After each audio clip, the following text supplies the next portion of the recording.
கேரள மாநிலம் வயநாட்டில் ருத்ரதாண்டவம் ஆடிய கனமழையால் ஏற்பட்ட வெள்ளப்பெருக்கில் சூரல்மலை டவுனில் இருந்த முண்டக்கை மற்றும் அட்டமலை பகுதிக்கு செல்ல இருந்த ஒரே ஒரு பாலமும் அடித்துச் செல்லப்பட்டது. இதனால் புதையுண்ட உடல்களையும் பாதிக்கப்பட்ட மக்களையும் மீட்கும் நடவடிக்கைகளில் சிக்கல் ஏற்பட்டது. சூரல்மலையை கடக்க பாலமோ சாலையோ இல்லாமல் ஆபத்தான முறையில் நிலச்சரிவு பகுதிகளை கடந்து செல்லும் சூழல் இருந்து வந்தது.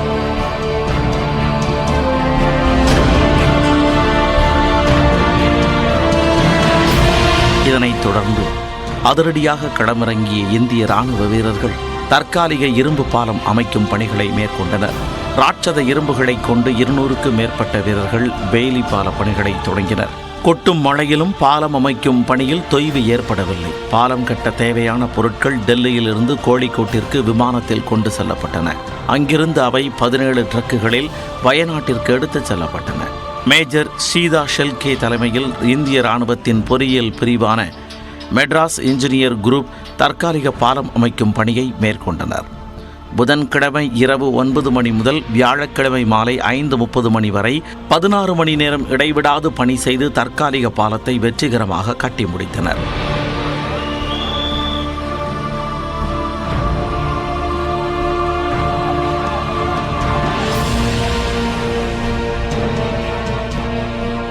இராணுவத்தினர் கட்டி முடித்த பாலத்தில் இராணுவ வாகனத்தை இயக்கி சோதனை செய்யப்பட்டது. பாலப்பணிகள் முடிந்தவுடன் சேற்று சகதி ஆடைகளோடு இராணுவ வீரர்கள் பாரத் மாதா கி ஜெய் என கோஷமிட்டனர்.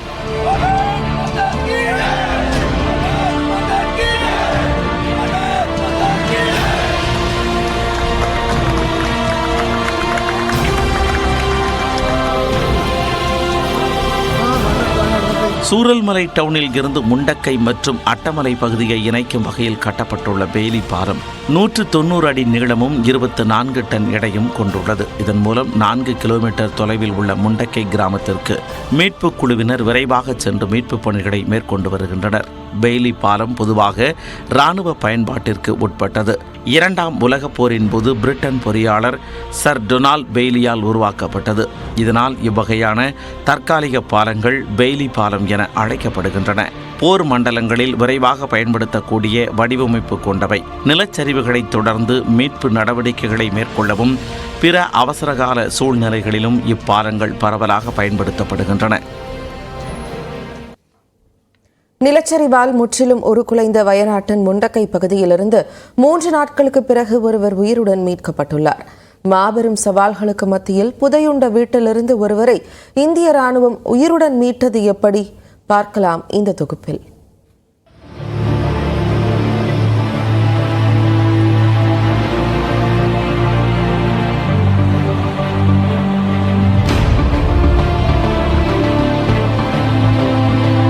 நிலச்சரிவால் உருக்குலைந்த முண்டக்கை பகுதியில் திரும்பிய திசையெல்லாம் மரண போலம் ஓங்கி ஒலித்துக் கொண்டிருக்கும் வேளையில் 3 நாட்களுக்கு பிறகு ஒருவர் உயிருடன் மீட்கப்பட்ட காட்சிதான் இது.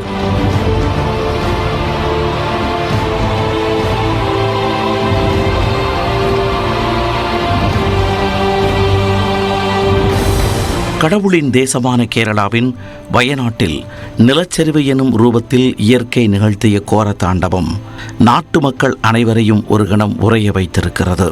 வயநாட்டின் சூரல்மலை மேலே இருக்கக்கூடிய பகுதிதான் முண்டக்கை.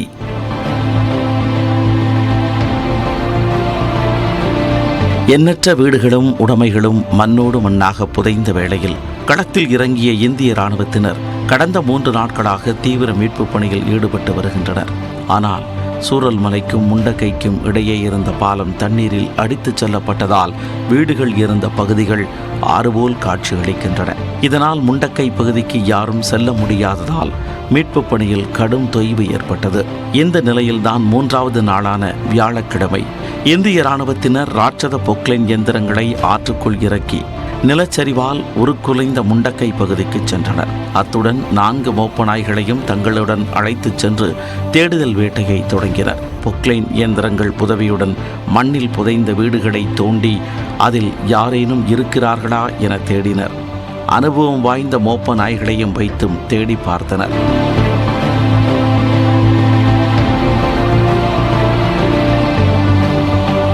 இராணுவத்தினர் நீண்ட நேர தேடுதலுக்கு பிறகு முண்டக்கை கிராமத்தில் 7 உடல்கள் மீட்கப்பட்டன. அப்போது ஒரு வீட்டின் முன்பாக நின்று மோப்பனாய் குறைப்பதைக் கண்ட இந்திய இராணுவத்தினர் அந்த இடத்தை வேக வேகமாக தோண்டினர். இதில் கட்டட இடிபாடுகளுக்கு மத்தியில் 45 வயது மதிக்கத்தக்க ஒருவர் தன்னை காப்பாற்ற யாரும் வரமாட்டார்களா என்ற ஏக்கத்தோடு உயிரை கையில் பிடித்து கொண்டு இருந்ததை கண்டுபிடித்தனர். உடனடியாக அவரை மீட்ட இந்திய இராணுவத்தினர் 2.5 கிலோமீட்டர் தூரம் மலைக்கு கீழ் கொண்டு வந்து அவருக்கு முதல் உதவி சிகிச்சை அளித்தனர்.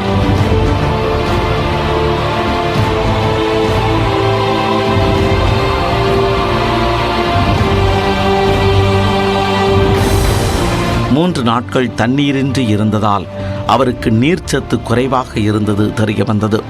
இதையடுத்து மீட்கப்பட்ட அந்த நபரை கல்பட்டா அரசு மருத்துவமனையில் சிகிச்சைக்காக அனுமதித்தனர்.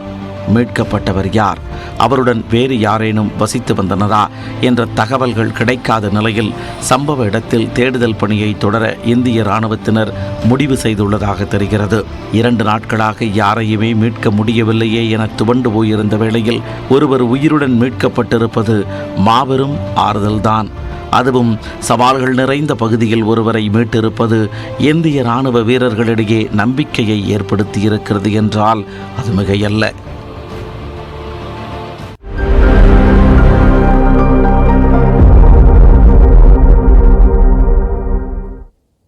வயநாடு நிலச்சரிவு ஏற்பட்ட சூரல்மலை மற்றும் முண்டக்கை பகுதிகளில் 4வது நாள் மீட்பு பணி தொடங்கியுள்ளது. விவரங்களோடு களத்திலிருந்து இணைகிறார் செய்தியாளர் ரகுவரன்.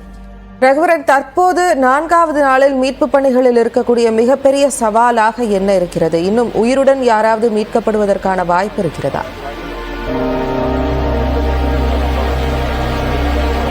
கண்டிப்பாக 4வது நாள் மீட்பு பணியானது இந்த சூரல்மலை முண்டக்கை பகுதிகளில் தொடங்கி இருக்கிறது. எனக்கு பின்னாடி பார்க்கலாம் நீங்கள், இதான் சூரல்மலையும் முண்டக்கை பகுதியும் இணைக்கக்கூடிய இந்த தரை பாலத்தை இந்திய இராணுவமானது கட்டி இருக்கிறது. அந்த பாலத்தை பார்க்கலாம் நீங்கள். தற்போது இந்த பாலம் பயன்பாட்டிற்கு வந்திருப்பதன் காரணமாக மீட்பு பணிகள் விரைவாக நடப்பதற்கான வாய்ப்புகள் இருக்கு. ஏன்னா இந்த முண்டக்கை பகுதியில் போய் ரீச் பண்ண முடியாத சூழல் இருந்த நிலையில தற்போது அந்த பகுதிக்கு இந்திய இராணுவத்திலிருந்தும் மீட்பு படையினரும் அந்த பகுதிக்கு சென்று மீட்பு பணிகளை தொடங்கி இருக்கிறாங்க.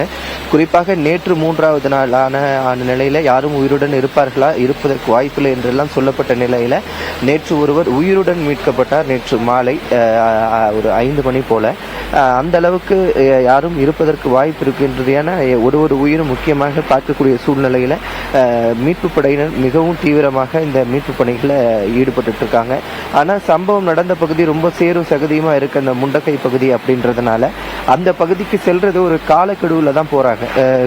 விடிய காலையில இருந்து மாலை ஒரு 4-5 மணிக்குள்ளலாம் அந்த இடத்துல இருட்டாயிடுறதுனால அடர்ந்த வனப்பகுதி என்பதனால ஒரு 4-5 மணிக்கெல்லாம் அந்த மீட்பு பணிகள் நிறைவடைந்திருது. அதனால தற்போது விடிய காலையிலே இப்போ மீட்பு பணிகள் எல்லாம் தொடங்கி இருக்கு. இந்த முண்டக்கை பகுதிக்கு தற்போது மீட்பு படையினர் சென்றிருக்கிறாங்க. தற்போது இந்த பாலம் அமைக்கப்பட்டிருக்கிறதுனால பல்வேறு இடங்கள்ல இருந்து இந்த ஜேசிபி கனரக ஜேசிபி வாகனங்கள்லாம் வரவழைக்கப்பட்டிருக்கு. தடைகளாக இருக்கக்கூடிய பாறைகள் எல்லாம் அகற்றப்பட்டு பாதைகள் சரி செய்யப்பட்டிருக்கு. அது மட்டும் இல்லாமல் இடிந்து கிடக்கிற வீடுகளுக்கு மத்தியில் யாரும் இருக்கிறார்களா என்பதை பார்ப்பதற்காகவும் குழுக்கள்லாம் வரவழைக்கப்பட்டு இன்றும் இந்த மீட்பு பணியானது நடைபெறுகிறது. ஜெனிஃபர், கடுமையான உழைப்போடு செய்யப்படும் மீட்பு பணிகள் மகிழ்ச்சி அளிக்கின்றன. ரகுவரன், உங்கள் பாதுகாப்பும் முக்கியம்.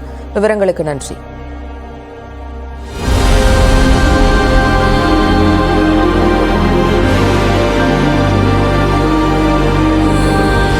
வயநாடு பகுதியில் நிலச்சரிவு ஏற்பட்ட முண்டக்கை பகுதியில் தான் நம்ம தற்போது இருக்கிறோம். நாம் இருக்கக்கூடிய இந்த பகுதி தான் கேரள மாநிலத்தில் வயநாடு பகுதியில் உள்ள சூரல்மலை பகுதி. ഞങ്ങൾ കുടുംബത്തിൽ മൊത്തം 5 പേര് 6 പേര് മൊത്തമായിട്ട് മരിച്ചു. ഇപ്പൊ വീട് മൊത്തം പോയി, വീടൊന്നും ഇല്ല. தூத்துக்குடி போயிருக்கோம், அப்புறம் சென்னையும் போயிருக்கோம் ரெஸ்கியூ. இந்த அளவுக்கு கொடூரம் நம்ம பார்த்ததில்லை. கண்ணு கலங்குற அளவுக்கு நம்ம